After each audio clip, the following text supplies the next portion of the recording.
የሲኦል እሳቱን ስቃዩን እያየች ለፍጥረታት ሁሉ።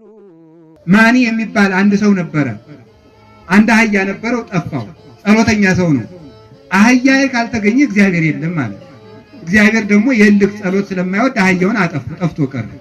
ከዚያ በኋላ ምን ሆነ ማለት ነው? ይሄ ሰውዬ እግዚአብሔር የለም ብሎ ካደ፣ እሱንም መሬት ተከፍታ ዋጠችው። እንዲህ ካላደረገ እግዚአብሔር የለም ብሎ ሲያስተላልቁት በልክ እግዚአብሔር አይገኝም፣ በጉልበትም እግዚአብሔር አይገኝም። በማስመሰል እግዚአብሔርን የፈለጉት ሰዎችም ነበሩ። ቃየልን የመሰለ ሰው ማለት ነው። እንክርዳድ አቅርቦ እግዚአብሔር አይበላው ምን ያደርግለታል ብሎ እንክርዳድ አቅርቦ እግዚአብሔርን የፈለገ ሰው ነበረ። ወደዚያም እግዚአብሔር አልተመለከተም።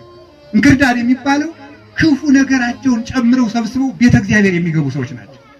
በዓለም ያለ ተንኮላቸውን ለቤተክርስቲያን ይጠቀሙበታል። ቤተክርስቲያን ለማጥፋት እዚያ የሚጎነጉኑትን ምክር እዚህ ይመጡበታል። ሰዎች ዘረኝነታቸውን ይዘው ቤተክርስቲያን ይመጣሉ። ሌብነታቸውን ይዘው ይመጣሉ። ዝሙታቸውን ይዘው ይመጣሉ። ማጭበርበራቸውን ይዘው ይመጣሉ። ኖህ መርከብ ውስጥ እባብም ነበር ርግብም ነበረች። ታውቃላችሁ አይደል? በኖህ መርከብ ውስጥ እባብም ነበረች ርግብም ነበረች፣ ዘንዶም ነበር፣ በሬም ነበር፣ ላምም ነበር። ቤተክርስቲያን የኖህ መርከብ ናት።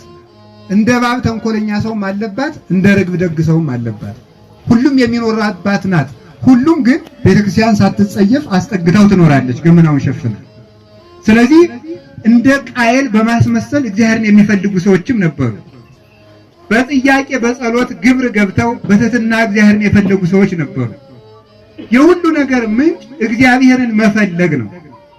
ሰዎች ጤና ከመጠየቃቸው በፊት የጤና ባለቤት እግዚአብሔርን ማግኘት አለባቸው። ሰላም ከመፈለግ በፊት የሰላሙን ጌታ እግዚአብሔርን መፈለግ ይገባል። ሀብት ከመጠየቅ በፊት የሀብቱን ባለቤት እግዚአብሔርን መጠየቅ ይገባል። ትዳር ከማፈላለግ በፊት ትዳር የምትሆን ባለትዳር የሚሆን ወንድን ሴትን የፈጠረ እግዚአብሔርን ማግኘት ይቀድማል። ከመሾም በፊት የስልጣንን ጌታ ማግኘት ይቀድማል። እንዲህ ሆነ እንደሆነ መንግስት ሳትፋለስ እስከ ፍጹም ትኖራለች ማለት ነው። ያለ እግዚአብሔር ፈቃድ የሚሆን ነገር የለም። ጊዜ ይኖራል እንጂ እግዚአብሔር የማይለውጠው ነገር የለም። ሁሉን አሳልፎ ይኖራል።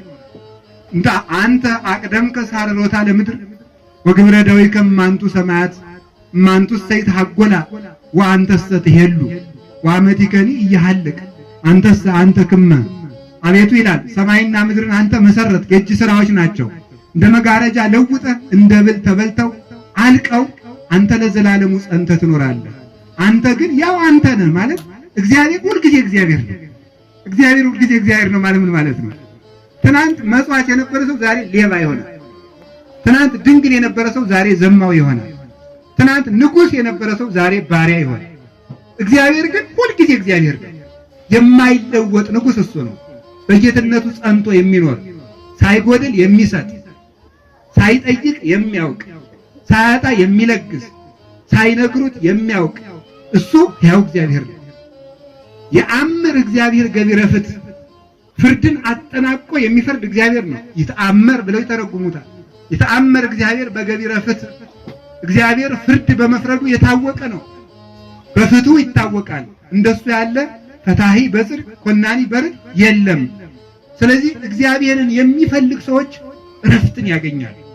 ሌሊት ተቀን ሊቁ ቅዱስ ዮሐንስ አፈወርቅ ደጋግሜ እንደምናገረው ዕቃ የጠፋንን ያህል እንኳን እግዚአብሔርን ብንፈልገው ምንኛ መልካም ነበር ይላል። ዕቃ የጠፋንን ያህል እንኳን እግዚአብሔርን ብንፈልገው። ሰው የገዛ ሞባይል እኮ ቢጠፋው እኮ ቤቱን በሙሉ ገለባብጦ ነው የሚፈልገው። እግዚአብሔርን ሳናገኝ ግን ውለን እናድራለን። እግዚአብሔርን በማጣታችን ነፍሳችን ደግሞ ጥያቄዋ አያርፍም። ሁልጊዜ ሰው አይረካም። ስለማይረካ ነው ይገላል፣ ይቀማል። ተሹሞ መሾም ይፈልጋል። አግብቶ ማግባት ይፈልጋል። ይዞ መያዝ ይፈልጋል። ሰው ለምንድን ነው ልቡ ማያርፍለት ካላችሁ የልብ ማረፊያ እግዚአብሔር ስለሆነ ነው። እስመ ዘባህቤከ ተመልከቱ፣ ባንተ በእግዚአብሔርነትህ በጌትነትህ ነጽሮተ ሁሉ ነባቢያን የአረፍ ነጽሮተ ሁሉ ነባቢያን ማየት የሚፈልግ ሁሉ የማየት ጥማት የፈለገ ሰው አንተን አይቶ ያርፋል። መስማት የፈለገ ሰው አንተን ሲሰማ ያርፋል። ማግኘት የፈለገ ሰው አንተን ሲያገኝ ያርፋል ይላል። እግዚአብሔርን ማግኘት የክብር መጨረሻ ነው። እግዚአብሔርን ማግኘት የዘውድ መጨረሻ ነው። ሌሊት ተቀን እግዚአብሔርን ፈልጉት። ቅደም ተከተሉን አናዛበው። በልቶ ከመጣተው ይውላችሁ ጋግሮ መዝራት ነው ዘርቶ መጋገር ነው የሚቀድም? እስኪ ተናገሩ እስኪ በሉ ንገሩኝ። እንጀራውን ብትዘሩት ይበቅላል? ስለዚህ ከምንፈልገው በፊት እግዚአብሔርን እንፈልግ። እግዚአብሔርን ስናገኘው በእግዚአብሔር ሁሉ ይገኛል። ምክንያቱም እግዚአብሔር ዓለምን የያዘ በመሆኑ ማለት እግዚአብሔርን ዓለምን የያዘ በመሆኑ ይሄ ጥያቄ በብዙ አባቶች ጥያቄ ሆኖባቸው ለፍተውበታል። አብርሃም እግዚአብሔርን ሲፈልግ ኖሯል። ይስሐቅ አይቴኑ በግው ለመስዋዕት እያለ ሲፈልግ ኖሯል። ቅዱስ ዳዊት እግዚአብሔርን ፍለጋ ወብዙሃን ይቤሉ መኑ የነሰናይቶ በጎ ነገር የሚያሳየን ማን ነው ብሎ እግዚአብሔርን ፍለጋ ነብዩ ኢሳይያስ ደግሞ ግስሶሙ ለአድባር ወረድ ግስሶሙ ለሰማያት ወረድ፣ እባክህ ሰማያትን ቀደህ ውረድ አንተን በመፈለግ ነፍሳችን ደከመች ይላል። ቅዱስ ዳዊት ደግሞ ሐሰስኩ ገጸከ ገጸ ዚአከ ሐሰስ እግዚኦ ይተሚት ገጸከ ምኔ ወይትትጋስም ገብርከ ተሚአከ። አቤቱ ፊትህን እሻለሁ ፊትህን ከኔ አትመልስልኝ። ፊትህን የማየውስ መቼ ነው? ከማያፈቅር ኃየል ሀባንቂ ተማያት ከማሁ ታፈቅር ነፍሴ ሀበ እግዚአብሔር ሕያው ጸማት ነፍሴ ለከ። ነፍሴ አንተን ተጠማች ፈጣሪ አንተን የማይ መቼ ነው? አምላኬ አምላኬ የገይ ሳቤከ ጸማት ነፍሴ ለከ። አምላኬ አምላኬ በየቀኑ ወደ አንተ መጣለሁ። ነፍሴ አንተን የምታገኝ መቼ ነው? ጥሜ የሚቆረጠው መቼ ነው? ረሃብ የሚጠግበው መቼ ነው? ደዌ የሚፈወሰው መቼ ነው? ሽባነቴ የሚተረተረው መቼ ነው? ከሞት የምድነው መቼ ነው? ከርኩሰቴ የምታጠበው መቼ ነው? እያለ ቅዱስ ዳዊት እግዚአብሔርን ይፈልገዋል። እባክህ እጅህን ላክ ፈኑድ ከማርያም ክንድህን ከአርያም ላክ አድነኒ አድነኒ ወባልሐኒ። ተመልከቱ እማይ ብዙ ከኃጢአቴ ባይ እባክህ አውጣኝ እያለ ለመኑት። ይህንን ሲፈልጉ ራቃቸው። እግዚአብሔር ሩቅ ሆነ። ተመልከቱ ወመጽአኒ ድንጋጤ ሞት ፍርሃት ወረአድ ሐዘን። ሞት እሞታለሁ ብዬ ሞትን ፈራሁት፣ ደነገጡ፣ ልቤ ታወከ።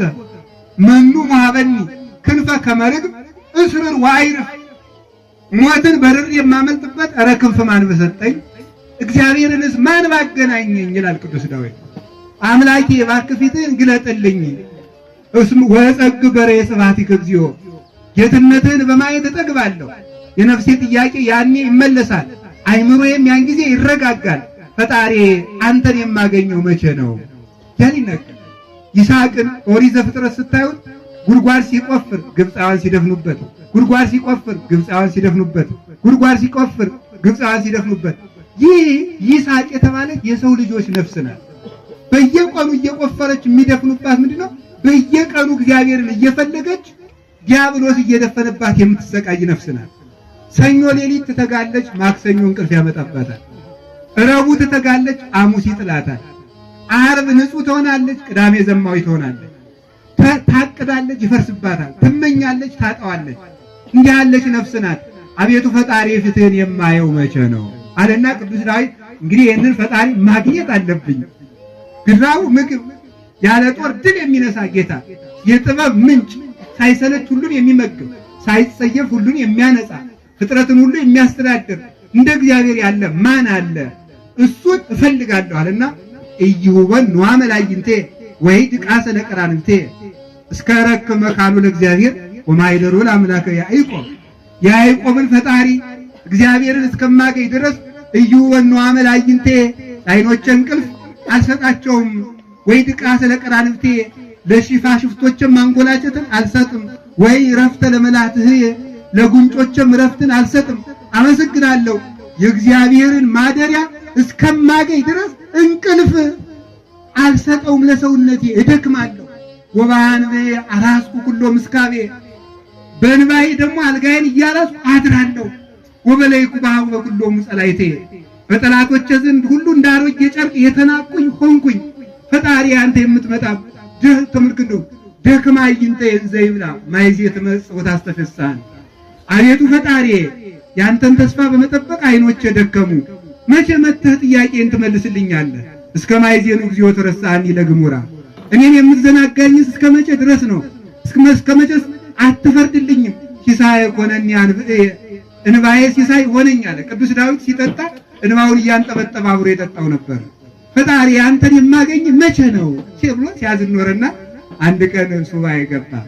ሱባኤ ቢገባ ረሃብ ተከልክሎ ከዙፋኑ ወርዶ ሰራዊት አልጎደለለት ጠላት የጠፋለት ዘመን ነው። ዳዊት ያን ንጉሥ 40 ዓመት ያለ ጠላት የገዛ ንጉሥ እግዚአብሔር የሚታይ ዳዊት በውጊያ ቢገጥም ድል የሚነሳ ጀግና ነው።